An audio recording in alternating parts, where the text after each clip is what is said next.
Welcome back to Studio G, News Made for You. I'm Valentina Menchikov. And I'm Jonathan Corral, and happy Wednesday, everybody.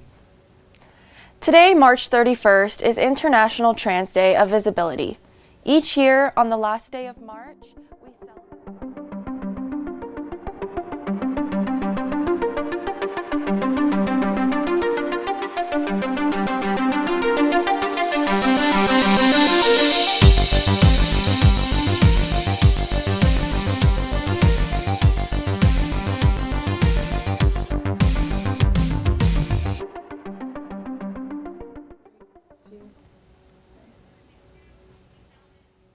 Today, March 31st, is International Trans Day of Visibility. Each year, on the last day of March, we celebrate trans and non-binary people and raise awareness of the discrimination they continue to face worldwide. Today also marks the 26th anniversary of Selena Quintanilla's tragic death. Quintanilla was an influential musician in the Latino American music industry. On the topic of important women today, is the last day of Women's History Month. We want to share with you the accomplishments of those who have paved the way for women today. Marsha P. Johnson was an American gay liberation activist. Johnson was known as an outspoken advocate for gay rights and played a prominent role in the Stonewall Uprising of 1969. She was a founding member of the Gay Liberation Front and a co-founder of the Street Transvestite Action Revolutionary, a radical activist group fighting for trans rights. Patsy Mink was a third-generation Japanese American who became the first woman of color elected to the House of Representatives and the first Asian American woman to serve in Congress. She is known for writing bills such as Title IX, the Early Childhood Education Act, and the Women's Educational Equity Act. Ellen Ochoa was the first Hispanic woman to go to space when she served on the 9-day mission aboard the Space Shuttle Discovery. She supervised 35 engineers and scientists in the research and development of computational systems for aerospace missions. Thank you for celebrating Women's History Month with us. As the rise in hate crimes against Asian American community continue in the nation, Studio G reporter Vanessa Lawrence has the details on the resources offered to students. To ensure that we have our Department of Justice use its resources to call these murders a hate crime. It's been 2 weeks since the Atlanta spa shootings that killed 8 and wounded 1. And even though the Atlanta Police Department has not officially called the shootings a hate crime, the Asian American community is still speaking up. Here on campus, the Office of Student Diversity and Social Justice is advocating for the Appy May community and says if students are feeling afraid, they are not alone and that feeling is valid. I think the fear is real, and it's simply because they look different. I mean, it's racism. That's what it is. We're often overlooked in our histories, especially it can be so taxing being a history major and reading about the very things that's happening in our community right now. And you're thinking, this can't be happening again. This happened 50, 60 years ago, and you're reading it, but it's in color and it's on Twitter. And it can be so debilitating. It can be so hard looking at your community, looking at your elders, looking at your family members and thinking, what can I do to protect them? What can I do to make sure that they're not called slurs on the street? They're not being attacked. They're not having their houses, their businesses, their communities being targeted. And it's so hard to be strong. I encourage everyone to check out Stop AAPI Hate. They have been gathering information on hate crimes against AAPI folks over the last year. It's really, really important that people start educating themselves, start learning, and start seeking out information to the Appy May community on campus. We are here to support you and advocate with you. Please feel free to contact me, contact my team. I want to say that you're never just a checkbox. You're never just a number. You're a human being with emotions and thoughts, and you're valid. You're always valid. For more info on the Student Diversity and Social Justice Department, follow them on Instagram at UNLV-SDSJ. Reporting for Studio G, I'm Vanessa Lauren. Be sure to reach out to the SDSJ for more resources and additional support during these tough times. A new Nevada bill may change how we identify with our university. Triana Gondo has more. You've seen it on banners around campus. You've seen it on apparel. And you might have identified as one. But the word rebels might not be associated with UNLV anymore. Over the years, UNLV's mascot name has been put under scrutiny due to its representation to racism and roots to the Confederacy. Over 6,800 people signed an online petition titled, "It's time for a new UNLV mascot." Many have expressed that the mascot doesn't accurately represent the university.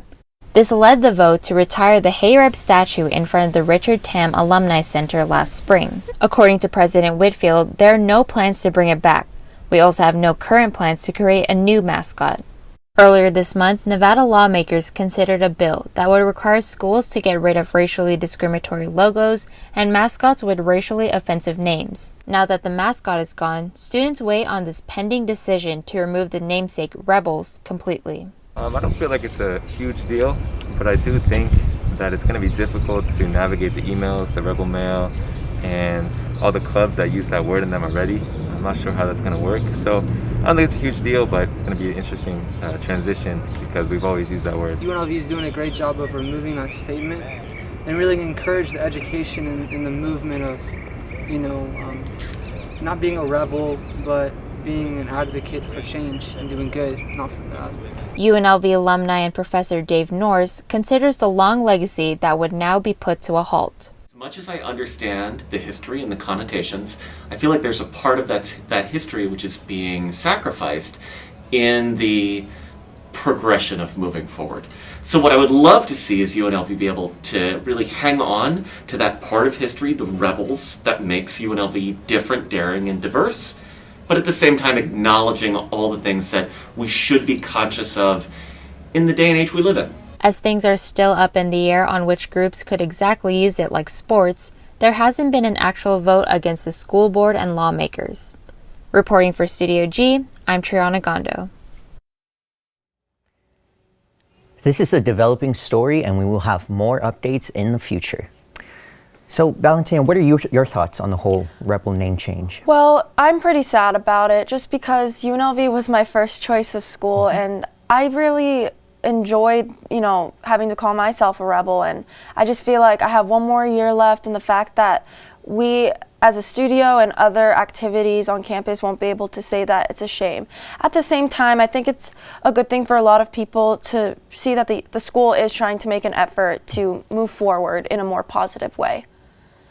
After this break, we go over this week's forecast as well as take a look at the world of mixed martial arts. You're pregnant, and no matter what you do, no matter what you try, you can't stop using. But it's not too late. There are safe places across Nevada to help pregnant women stop using.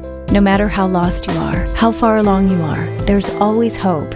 If you or someone you love is pregnant or thinking about getting pregnant and using alcohol, drugs, or tobacco, visit SoberMomsHealthyBabies.org or call 211 to find help today. There is no known safe amount of marijuana used during pregnancy. Everything a mother eats, drinks, or smokes affects her developing baby or enters her breast milk. Just like alcohol and tobacco, using marijuana can have negative effects on your baby. Using any form of marijuana may be harmful to your baby during pregnancy and while breastfeeding. Marijuana can affect your ability to care for your baby or someone else's baby. If you're pregnant or a new mother and using marijuana, you are urged to quit. Visit SoberMomsHealthyBabies.org or call 211. Good afternoon, everyone. It's weather time here at Studio G, and it's going to be a very good day today. As you can see, once I figure out where I'm at and everything. There we go, over here. 66 degrees today. I'm going to get used to that, I swear, eventually. And the high is 76 today, so it's going to be an awesome day overall. It's sunny. Go ahead, get outside, go have some fun, or just drive around with the windows down. That's kind of what I enjoy to do. A little bit of breeze out here today out of the east, northeast at 12 miles an hour. As we look at the entire city today, sitting at Nellis at 66, Henderson also 66. Boulder City always colder at 62 degrees. As we move along to Green Valley and Vegas, right where we are here at UNLV at 66 degrees. Centennial and Summerlin also a little colder as well, 65 and 62 respectively. Southern Highlands hitting out at 64 degrees as well. As you can see, we're all hanging out in the 60s. No 70s just yet, but give it about an hour or so. Some people will be in the 70s. And then tonight, 67 degrees up top. As I shift over here on this side, 67 tonight. Clear skies all night tonight. Perfect day, or perfect evening, I should say, for some stargazing with a little bit of breeze throughout the night as well. And then as we look today, I hope you enjoyed those, 5-6 days of spring, because we're headed right into summer, and that's what Vegas is for you, as you could expect. Wednesday, today, 76, but then it only goes up from there. Thursday, 81. Friday at 90. Saturday, 93 degrees. Perfect afternoon and perfect weekend for a little bit of pool time, a little bit of golf, a little bit of whatever you want to do. But get outside, go have some fun, and that is your weather update for Studio G. I'm Devin, sending it back over to the desk. Good news for fight fans. A huge announcement from UFC President Dana White. Valentina Menchikov has that story. UFC is back. UFC President Dana White has announced that on April 24th, they will be hosting UFC 261 with a live audience in Jacksonville, Florida.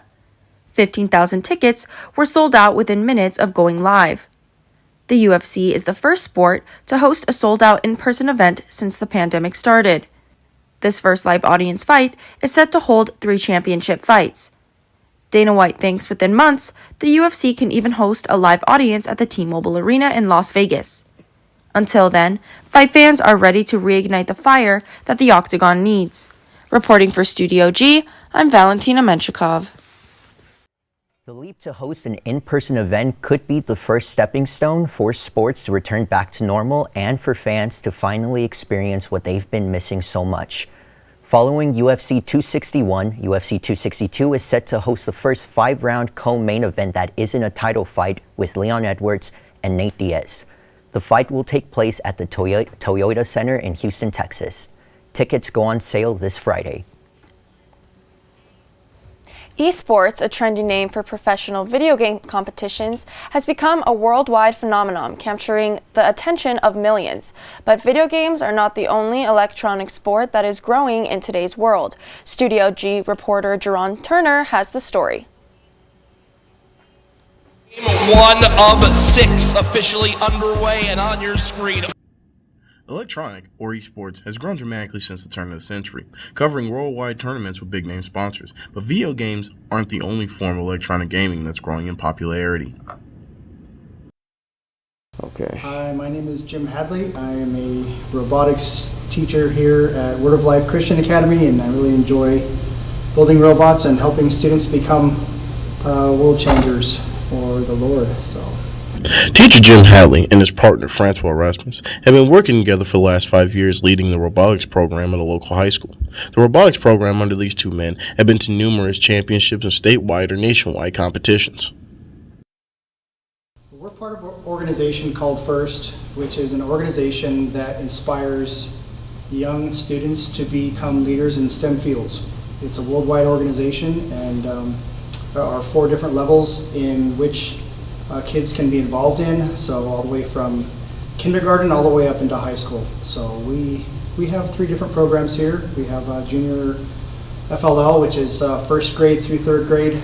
We have a 4th grade through 6th grade program, and we also have a 7th grade through 12th grade program here. FIRST, an acronym meaning for Recognition of Science and Technology, is a worldwide robotics league that spans 110 countries with over 670,000 kids participating in various robotics competitions around the globe. And those numbers of kids interested in robotics is still continuing to rise. I'd say in the last probably 20 years it's grown quite a bit. It's gotten a lot more electronically advanced probably over the last 5 years. We asked Franco Erasmus his thoughts on what effects the robotics program has on the kids he has mentored and coached over the years. My name is Franco Erasmus. I'm originally from South Africa, been in the country about 20 years now. We started the robot program at this school about 14 years ago. And we've been having fun ever since then. The impact on the kids, I see this as giving them an unfair advantage in life. They learn STEM-related, technology-related items here that you can learn nowhere else. They learn it all while playing, so they don't really realize that they're learning.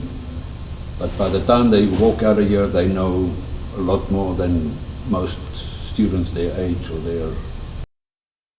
This is Jerron Turner reporting for Studio G. Back to you guys at the studio. First has said it will continue its various competitions, but teams will have to video and stream their robot completing various tasks and be scored live.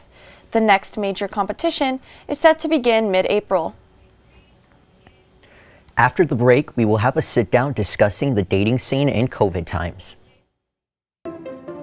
Ndot's top priority is keeping you safe and connected. One of the many ways we strive to keep you safe is by taking an active role with improving the quality of stormwater runoff entering our waterways from our roads and highways. From constructing and maintaining roads to monitoring our waterways, Ndot's dedicated environmental professionals are focused on reducing the impact of our projects on our environment. We do our very best to preserve Nevada's waters for future generations. This is a storm drain. It collects stormwater. Grass clippings, fertilizer, yard waste, they all contaminate our stormwater. Litter, pet waste, they also contaminate it. Fluids from leaking vehicles run right in there. All stormwater goes untreated directly to our local waterways. Keep contaminants out of our storm drains and out of our waters. Join us in preserving Nevada's waters for future generations. Visit lovemvwaters.com. Hello and welcome back. We sit down again to talk about dating. Today, we'll be covering what makes a good COVID-friendly date and the differences between talking and dating. So Jasmine, can you tell me about what steps do you first take when you're going on a first date with someone that you met online? Have not been on too many dates from online, right? Because usually it doesn't get that far. But I would say basically, you know, making sure, first of all, as a woman, I make sure and let my friends know where I'm going and like what time I'm going and sharing things like that. Sharing your location with them. Right, just in case something pops off. But other than that, you know, I get like ready, you know, I set times, and most importantly, you pick a place that's in public. You know, watch out for yourself, you know. And about you, you've been on dates from being on social media. So what steps did you take, Maria? The person that I went on a date with, like I mentioned yesterday, since I already knew him from personal friends, I kind of just asked my friends that know him about him, kind of just like how he is as a person. Of course, I was nervous because I didn't know regardless who he was, so it was scary, but at least I had that safety that people knew him, that he wasn't a complete stranger. But I agree with you, regardless, I share my location with my friends, and every time I go out, either by myself or when I'm going on a date, I make sure I let my friends know or people around me, because I don't think it's safe. Right, and like what you said, like, you know, you asked your friends around because they knew him previously, but for like people who don't have that like opportunity, I think it's important to get social media so you can at least see what they're around, what they are. Right. Yes, who are which they? Yes, is I not agree. truly accurate because people put their best foot forward. Yes. But it's something. But like you get an idea of how they are as a person. Exactly. You can kind of gauge, and then of course, like I said, public. So what kind of dates do you like to do? Go on. Well, for the most part, I like unique dates, but I know, like, I'm honestly fine with, like, not whatever, but like if they make the effort to come up with something, I'm gonna appreciate it because it shows that they're putting in the effort. And talking about dates and you know, talking, so what do you consider talking to someone and dating someone? Well, I think me and you are going to disagree. Yes. I think talking and dating are like exchangeable words because they mean different things to different people, but talking is a less serious version if you want to get into it. I think talking is getting to know the person, and then depending on the transition is where it turns into dating is where you are talking to somebody and you guys kind of decide that you want to be exclusive and just talk to each other. And then when you make it official, like, will you be my girlfriend, boyfriend, whatever, that's when you say we're dating. And that's like whatever kind of relationship you want to be in, and that's how you choose that. So talking leads to dating, but they're used the same because of English. I agree with your point, and I think it's really good. I understand that, and I agree to some extent, but I also feel like when you say that you're talking with someone for 3 months, it doesn't make sense to me, because you're doing everything as a couple. You're going on dates, you're doing intimate things, so it doesn't make sense to me that it's not dating, you're just talking, because you're dating. It may not be a serious or official thing, but you're dating the person because you're getting to know the person on a deeper personal level. I feel like talking is more of like superficial, when you're not that sure about the person and you just want to keep it on that level. Well, I think talking is used to describe the stage of where you are doing things with a person, but not like official. So dating is like dating around. People say dating around, which also can be used as like I'm talking to different people. But like you said, like when you're dating around and you're going on dates and you're having like intimate moments and meeting people, you know, spending time with mostly one person, it's talking still, because you're not dating officially. So I think like there's like a little like thin line, and like they go back and forth. That's true. That's true. Okay, well, thank you, and I hope you guys enjoyed. Don't go anywhere. Studio G will be right back after the break.